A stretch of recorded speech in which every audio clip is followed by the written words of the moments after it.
Olá, estou aqui para mais uma aula de Biologia e o assunto de hoje é a divisão celular.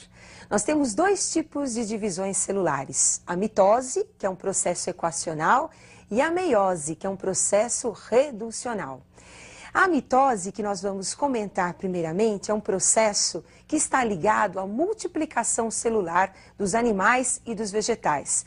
Ela está relacionada com a produção dos tecidos, produção dos órgãos, reposição das células no animal e no vegetal.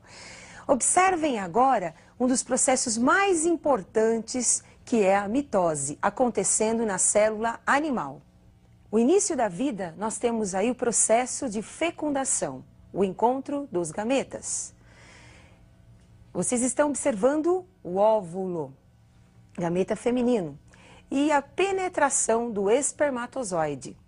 Percebam que com a entrada do espermatozoide, ele perde o flagelo, que será reabsorvido pela própria célula. Após o processo de fecundação, nós vamos encontrar a célula ovo, o zigoto.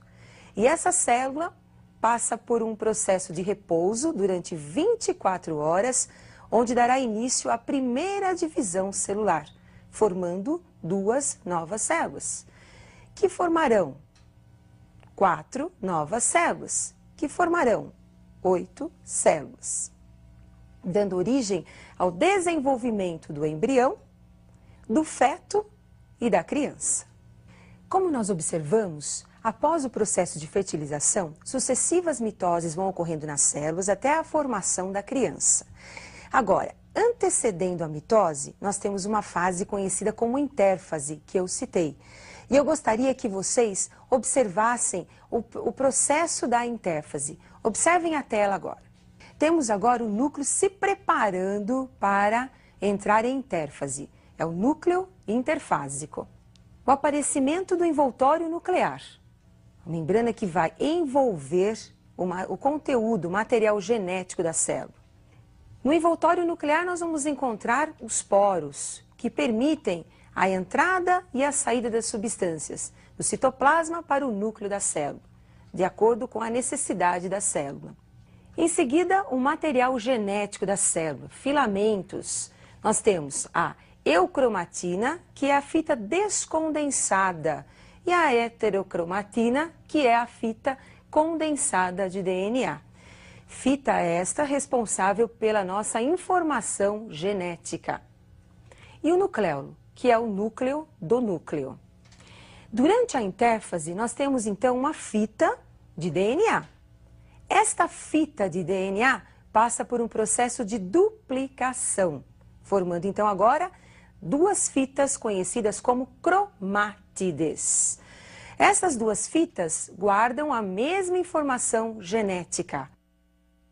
Então, vocês observaram, durante a intérfase eu tenho uma fita de DNA, uma fita simples, e essa fita passa por um processo de duplicação, formando então agora um cromossomo duplicado com duas fitas que nós chamamos de cromátides.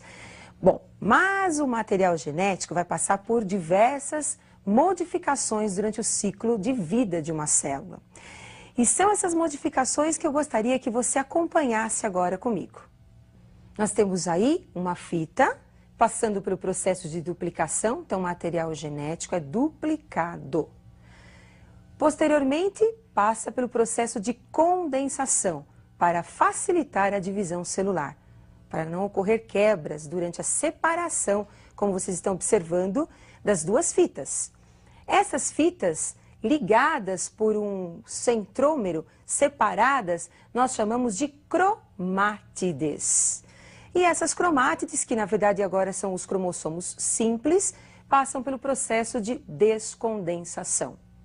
Por definição, então, nós temos, durante o processo de mitose, uma célula-mãe originando duas células filhas, idênticas entre si e também idênticas à célula-mãe. Agora, lógico que para ocorrer todas essas divisões, a célula passa por transformações que nós vamos dividir em fases ou subfases da mitose. E eu gostaria que vocês acompanhassem as principais fases da mitose. Prófase. Pró significa que veio antes, a fase inicial da divisão celular. Durante essa fase, nós vamos encontrar muitas modificações nucleares e também citoplasmáticas. Observem o núcleo celular, envolvido pela carioteca, ou envoltório nuclear.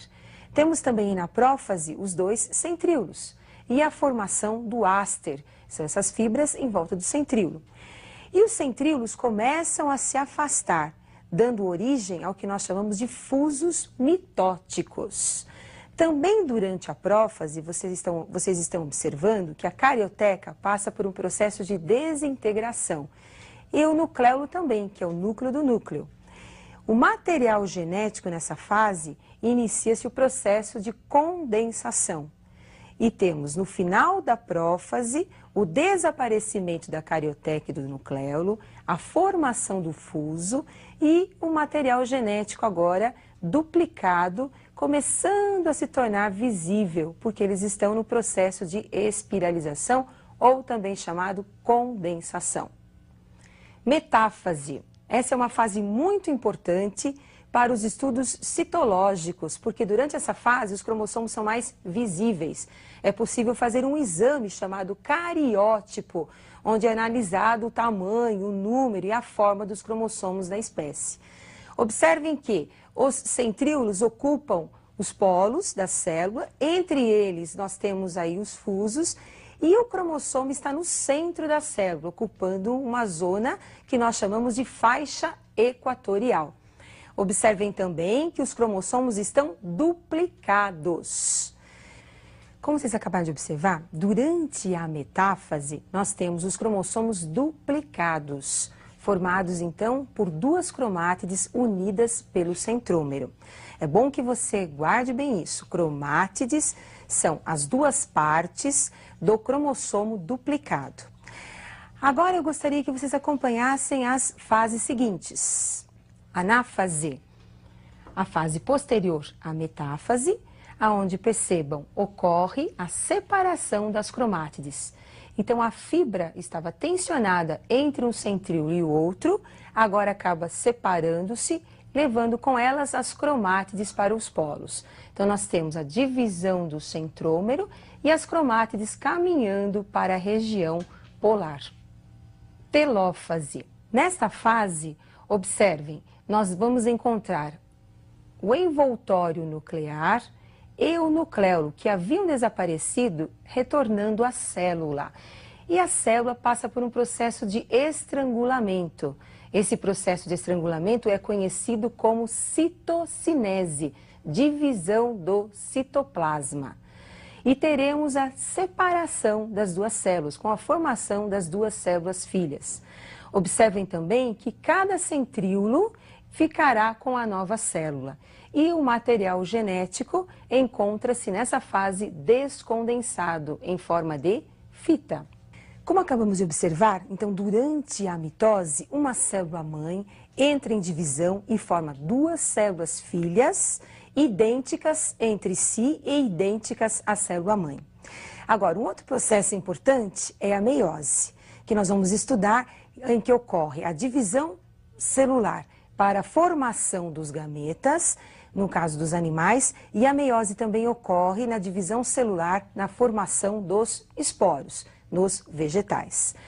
Então acompanhe agora as fases da meiose. De uma forma muito simplificada, eu preparei esse esquema onde dá para você observar. No centro da célula, duas fitas, seriam as cromatinas, passam por um processo de duplicação, ocorrendo na intérfase, duplicação do material genético. Esse material genético duplicado formará um par conhecido como par de homólogos. Cada par desses cromossomos tem a informação de um gene da célula, ocorrendo então, na primeira fase da meiose, a separação desses homólogos. Então nós temos aí os cromossomos se separando e indo um cromossomo para cada célula filha. Na fase 2 da meiose, cada um desses cromossomos entrará em divisão e sofrerá separação das cromátides. Então teremos agora 4 células filhas com uma fita de material genético, que na verdade seria um cromossomo simples. Então, uma célula-mãe, diploide, entrou em divisão e formou 4 células filhas haploides, com a metade da informação genética. Então, como vocês observaram, a meiose ocorre na célula diploide, onde a célula-mãe, 2N, dará origem a 4 células filhas haploides. Então, imagine a meiose na espécie humana. A meiose acontece nos testículos e nos ovários. Então, no testículo tem uma célula-mãe, 2N, diploide, com 46 cromossomos. Essa célula formará 4 espermatozoides, 4 células haploides, com 23 cromossomos em cada célula. O mesmo vai acontecer com as células do ovário. As células que apresentam 46 cromossomos, diploides, darão origem ao óvulo com 23 cromossomos. Mas você também não pode esquecer um detalhe da meiose, que é o processo de crossing over. O crossing over é um processo responsável pela variabilidade das espécies. Durante esse processo ocorre troca de material genético entre os cromossomos homólogos, troca de genes entre eles, facilitando então novas combinações genéticas, possibilitando à espécie novas características. E isso não pode esquecer. Como a meiose é um assunto muito interessante, eu gostaria que você aprofundasse um pouquinho mais sobre esse assunto. E eu aguardo vocês para a nossa próxima aula de biologia.